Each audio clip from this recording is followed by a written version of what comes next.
Daredevil, Born Again, episode 3, we see that um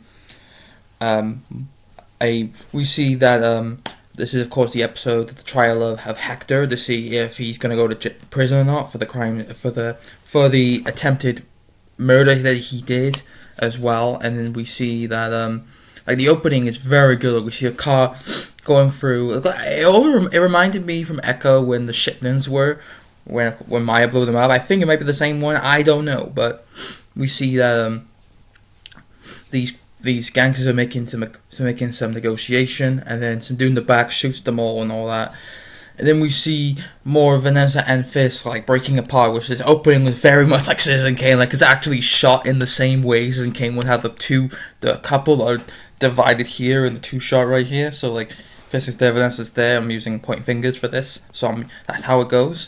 And he just talks about all, like the rats just they're just running high, and she of course wants to continue the criminal empire, which you find out she gave Vinny the 1.8, and he's pissed about this. I'm like, why did you do this? Well, I'm doing this for the company and all that stuff. And then we get to see more of this one episode, the trial of Hector. So you got like Heather and Matt and Doro, of course, are all at the court, and they're all talking about is he guilty or not guilty? Like the opening, the opening discussion with Man Hector was great. He wants to go to this Luco Island and everything, and he's hoping that he could be free and not go to prison for the rest of his life. And really good. And the whole like court case in this was very much like the trial of, which I won't say the character name yet, but you kind of know what I'm on about. To a season 2, I'm just giving you a little hint to was going on. Like, is Hector, did he did the right thing? Did, like he was a good man, he did bad things, and then the trial just goes on about how we individuals are good people can do bad things, or bad people can do good things. It's very good duality of right and wrong, and who's good, who's bad, and we're flawed individuals. And the writing when it comes to these episodes are based around, of course, the court side. Not because most time it's usually Daryl and Kingpin fighting over the city and criminals and all that shit. So, but these are the best episodes where we get to see the lawyer side of things, which is great as well. I mean, originally it was just going to be him just doing lawyer stuff, but you gotta still have the vigilante superhero stuff into the mix. And we're also having the lawyer stuff, which makes the season 4 much similar to the original 3 seasons were. And we get to see that, and then Hector goes on the stage and talks about he was only trying to get some flowers for his wife and took out the deposit, and then he he didn't know they were cops obviously, but he came in, as we saw in episode 2, of course.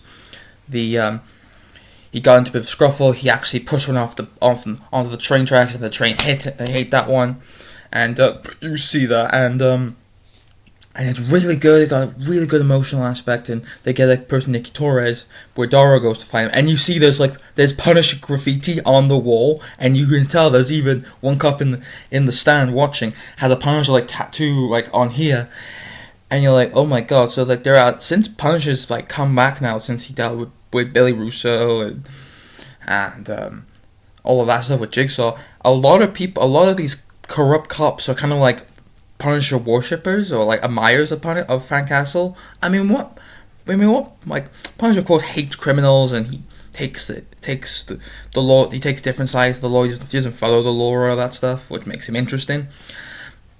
And you'll see more of these kind of like these apostles, if you will, of Frank Castle and everything. And then there's this great bit where Matt goes a bit too far, but he does it, and he brings out the White Tiger method and shows it to the crowd. Everyone is like, "What are you doing?" And even the judge is like, "What's going on? We've discussed about this. This is not right." And it's insane. And then of course, it comes to the end of the court that they find him not guilty, so he is free, and that's good for the most part. And then of course, Fisk is mad about this. He's like, because he doesn't like vigilantes. He literally wants to 1984 the whole of New York. He doesn't want vigilantes. He wants his own. He wants corrupt cops taking over the city, and him running, of course, because he's now, of course, mayor of the city. He's surveillancing New York now, of course.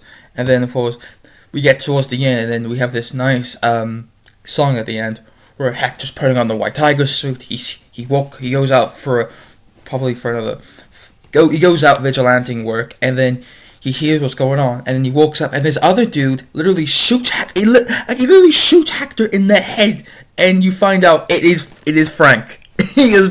I'm like, I even just like I clapped. I was like, yeah, it's Frank. But I was like, oh my god, he just killed Hector. Oh no, him and Matt aren't gonna get along now. I mean, they haven't spoke to each other for 10 years now in the MCU timeline, because we're in 2027. Well, 10, 11 years. I'm like, oh my god. I'm telling you, they've said that episode 4, 5, and 6 are gonna be big ones. So, oh my god, I can't wait to see Punisher back, and we're gonna have more great dialogue scenes with him and Matt next week. It's gonna be terrific. It's gonna be great. This one was really good.